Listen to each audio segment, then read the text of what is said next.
Sr. Presidente do Grupo Parlamentar do PSD, Senhoras e Senhores Deputados, Senhores Presidentes e representantes das diferentes confederações que participaram neste debate, Sr. Secretário de Estado, Senhoras e Senhores Empresários, minhas senhoras e meus senhores.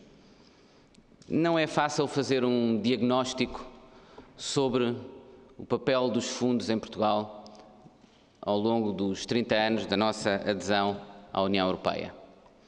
Em muitos domínios, eles tiveram um papel fundamental na transformação positiva do nosso país, na melhoria das infraestruturas, dos equipamentos públicos e das condições de vida dos portugueses em muitos domínios. Mas podemos dizer também que, infelizmente, eles não tiveram o papel que todos desejaríamos na transformação competitiva do nosso país. Se há aspecto em que o nosso país, ao longo destes 30 anos de adesão às comunidades europeias, não foi totalmente bem-sucedido, e nesse sentido não foi também totalmente bem-sucedido na utilização dos fundos europeus, foi na transformação competitiva do nosso Estado, da nossa economia. E essa transformação competitiva é fundamental para assegurar crescimento económico, emprego, qualidade de vida aos portugueses com sustentabilidade. Foi por essa razão, por não termos conseguido vencer esse desafio da competitividade, que a partir de 2000 Portugal voltou a divergir da Europa. Depois de muitos anos de convergência com a União Europeia, em que crescíamos mais que o resto da Europa, a partir de 2000 voltámos a divergir da Europa. No fundo, foi mais de uma década que por vezes já foi designada de uma década perdida, de estagnação económica, de crescente desemprego, de galopante endividamento do país. E o país necessita de alterar esse modelo que se traduziu depois numa situação de quase bancarrota financeira e em enormes sacrifícios para todos os portugueses. Para nós podermos crescer, mas crescer com sustentabilidade, necessitamos de uma economia competitiva, de uma economia que assente sobretudo em excedentes externos, como temos conseguido agora, recentemente, nos últimos 2 anos, iniciar esse processo. É através do esforço que fizemos nestes 3 últimos anos que o país se colocou na circunstância de poder crescer, mas crescer com sustentabilidade, de oferecer perspectivas de futuro aos portugueses, mas perspectivas de futuro sólidas e não assentes em ilusão. Foi porque vencemos, através dos sacrifícios de todos os portugueses nestes últimos 3 anos, que voltámos a convergir com a Europa. Estamos a crescer mais que o resto da Europa. Que o desemprego iniciou uma trajetória muito forte de decréscimo. Ainda se encontra a um nível elevado, mas diminuiu muito. E que iniciámos uma recuperação do rendimento dos portugueses. São números, mas são números com significado para os portugueses, que cada vez mais os portugueses vão sentir na sua vida cotidiana. Foi também dessa forma que conseguimos concluir o Programa de Assistência Económico-Financeira e reconquistar assim a nossa autonomia política, a capacidade de decidir por nós mesmos o nosso destino, de não estarmos dependentes dos outros. E foi também dessa forma que recuperamos credibilidade na Europa. E é com essa credibilidade que vem a capacidade de influenciar a Europa. Nós não podemos exigir à Europa que nos dispense daquilo que nós devemos a nós próprios, que era o esforço de ajustamento, o esforço de consolidação orçamental que tínhamos de fazer. Não podemos esperar que a Europa nos dispense desse esforço de consolidação orçamental. Mas é porque fizemos esse esforço que estamos hoje em condições de também exigir à Europa que faça e cumpra plenamente com a sua parte. Que complemente o esforço dos países que fizeram essa consolidação orçamental, que agiram com essa disciplina financeira, através de instrumentos a nível europeu que promovam uma recuperação económica mais rápida e um ajustamento mais equilibrado, mais simétrico. E é por isso que Portugal, por exemplo, tem defendido, e o Sr. Primeiro-Ministro ainda ontem o disse, um reforço da capacidade orçamental da zona euro. É por isso que Portugal liderou o combate na União Europeia pelo estabelecimento da União Bancária. É por isso também que Portugal foi um dos primeiros países, se não mesmo o primeiro, a defender esta nova forma de liderança política na Europa, em que o Presidente da Comissão Europeia corresponde a um mandato político decorrente diretamente das eleições para o Parlamento Europeu.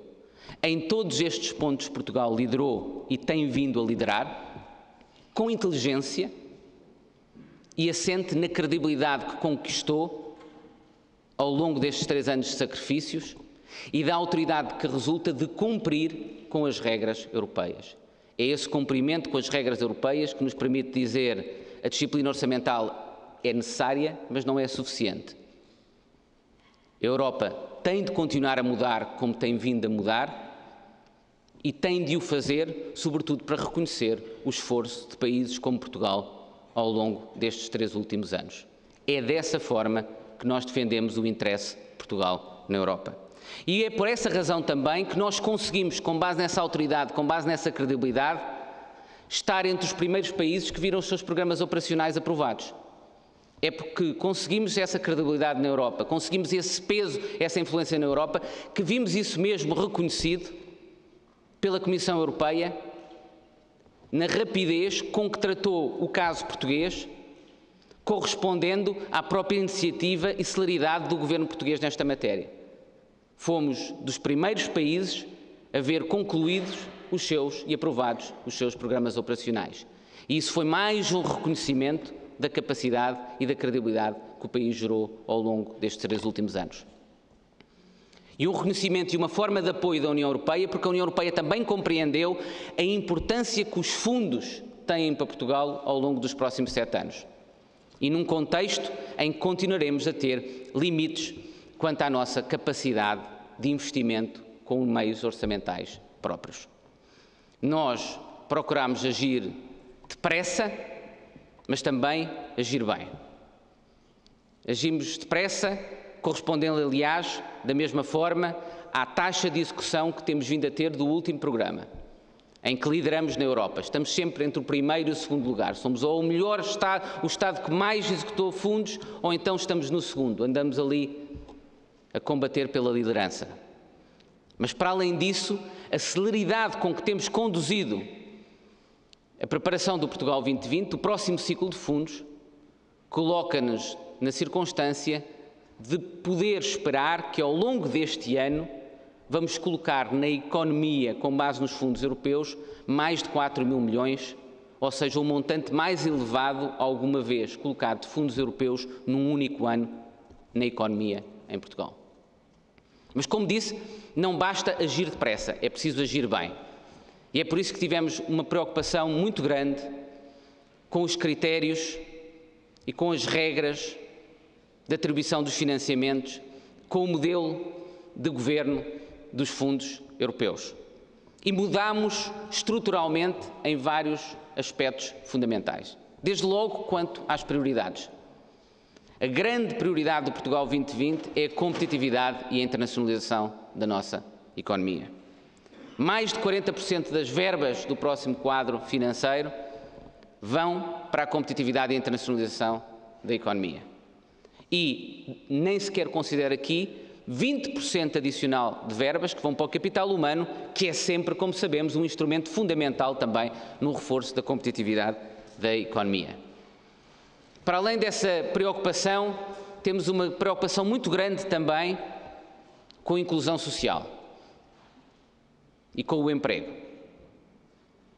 Nós queremos utilizar o Portugal 2020 para reformar o Estado, para reformar a economia, para crescermos com sustentabilidade, como disse, mas também com mais justiça social, combatendo décadas em que Portugal tem sido consistentemente na Europa um dos países mais desiguais e com menos mobilidade social, ou seja, em que quem nasce pobre, menos possibilidades tem de subir na vida independentemente do seu mérito.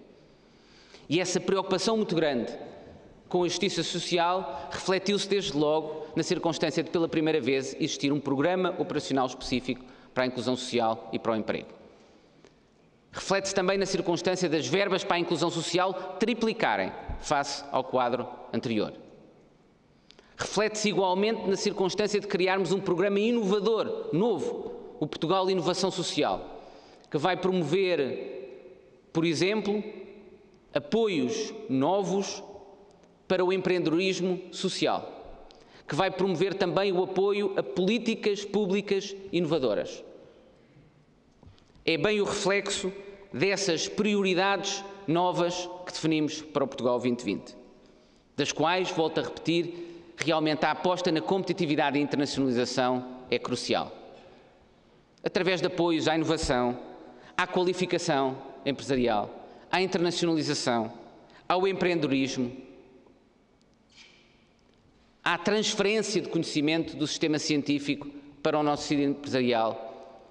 Um desafio enorme que o país tem de vencer. Nós tivemos uma evolução positiva em alguns aspectos do nosso sistema científico, mas ela não se traduz em valor acrescentado para a economia, para o tecido empresarial. O número de patentes que temos per capita, ou o número de doutorados que tem nas empresas é muito baixo em comparação com o resto da Europa. E daí que tenhamos uma preocupação muito grande com a criação de instrumentos que promovam, quer ao nível das empresas, quer ao nível do sistema científico, uma relação de maior proximidade e uma relação que faça e consiga traduzir em valor económico, em valor acrescentado para as empresas, aquilo que o sistema científico tem vindo a produzir e pode produzir no futuro.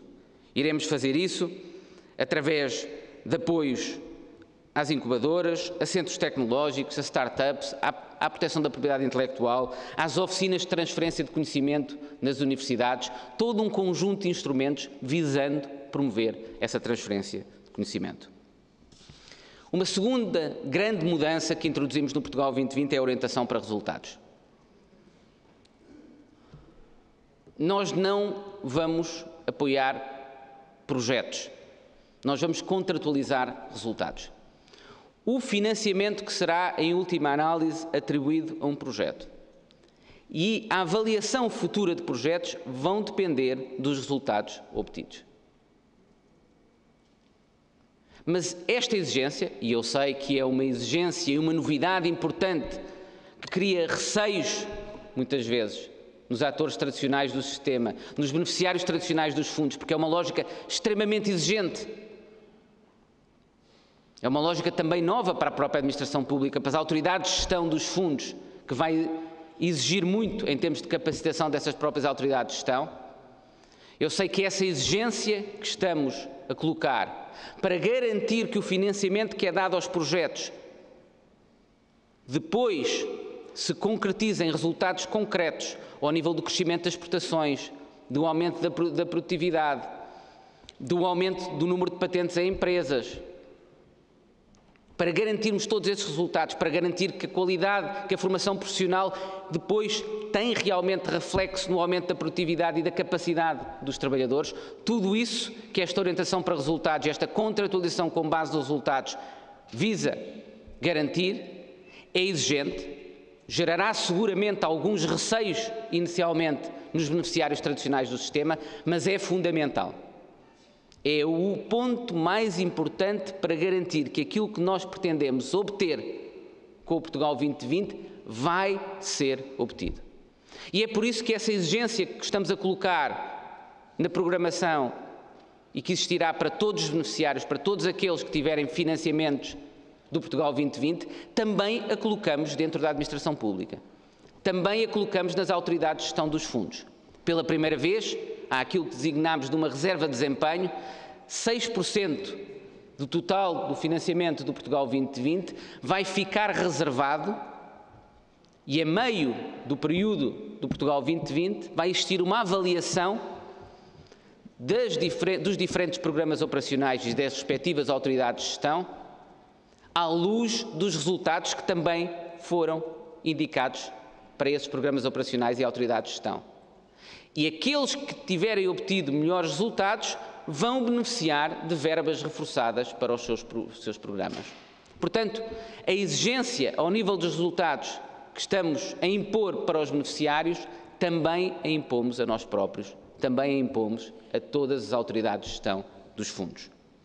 Uma terceira grande preocupação que tivemos foi com a simplificação e a celeridade, desmaterializando totalmente os processos, dispensando os candidatos e os beneficiários da apresentação de documentação relativa à informação que já é detida pela administração pública, portanto, dispensando os candidatos da via sacra de ir obter certificados e documentos em todos os serviços da administração pública. Mas também criando a figura do gestor do procedimento, que vai apoiar cada um desses candidatos e beneficiários relativamente ao seu projeto, estabelecendo prazos máximos muito exigentes para as decisões de seleção e para os pagamentos, 60 dias para a seleção, 45 dias para os pagamentos, mas igualmente retirando consequências no caso desses prazos não serem cumpridos, se forem excedidos em média em mais de 20%, em média anual, pelas autoridades de gestão, estas são imediatamente destituídas. E, portanto, num esforço muito grande para garantir simplicidade, simplificação de procedimentos e uma celeridade grande dos processos. É por isso também que consolidamos e estamos a consolidar os regulamentos. De mais de 100 regulamentos que existiam no último quadro, vamos ter um número muito mais reduzido de regulamentos. Uma preocupação muito grande também com a transparência, estabelecendo um calendário de avisos com uma antecedência de 1 ano. O objetivo é que todos os potenciais interessados em candidatar-se às diferentes áreas dos fundos possam saber com a antecedência de 1 ano onde vão abrir concursos nas matérias que lhes interessam. Mas também uma preocupação muito grande com a transparência ao nível da disponibilização no portal de todos os financiamentos concedidos, dos resultados e dos resultados obtidos pelos respectivos projetos. Também preocupação muito grande com a coordenação e a articulação das políticas públicas e da intervenção dos diferentes agentes no território. Há pouco o Dr. Ribal Esteves dizia muito bem que um dos problemas que nós tivemos no passado foi a excessiva fragmentação ou dispersão de esforços ou a pouca articulação entre as diferentes políticas e intervenções do território ou entre os diferentes agentes que devem contribuir para que uma determinada política tenha e produza resultados concretos. Para isso, frequentemente, é preciso ganhar escala, é preciso articular as diferentes intervenções que são conducentes ao mesmo fim. Nem sempre isso aconteceu no passado e nós estamos a combater isso. Programámos o Portugal 2020 para promover uma melhor articulação das diferentes intervenções, das diferentes políticas e uma maior cooperação entre todos os agentes. É assim, promovendo, por exemplo, a lógica multifundos, de forma a que uma empresa possa investir em equipamento e ao mesmo tempo na formação que está relacionada com esse equipamento, mas também na generalização das intervenções territoriais integradas ao nível das comunidades intermunicipais ou áreas metropolitanas. Também, igualmente, numa preocupação muito grande com o mapeamento prévio dos equipamentos antes de financiar novos equipamentos, para garantir que não há duplicação de equipamentos, como muitas vezes aconteceu no passado. Portanto, associando o mais possível a intervenção e o apoio dos fundos a estratégias que obriguem a uma integração de esforços, a uma integração de políticas e a projetos que fazem parte de uma estratégia mais ampla. Se nós conseguirmos isso, ganhamos uma massa crítica em termos da nossa capacidade de intervenção dos fundos, que é o que vai permitir, claramente, reforçar a sua capacidade de produzir resultados concretos no terreno. Por último, 2 pontos. Tivemos também uma preocupação muito grande com a proximidade e com a coesão territorial. Nunca tantos fundos vão ser geridos tão próximos dos problemas que têm de resolver. Um reforço de mais de 25% em média dos programas operacionais regionais, um reforço das intervenções territoriais integradas, mas também uma preocupação grande com a coesão territorial.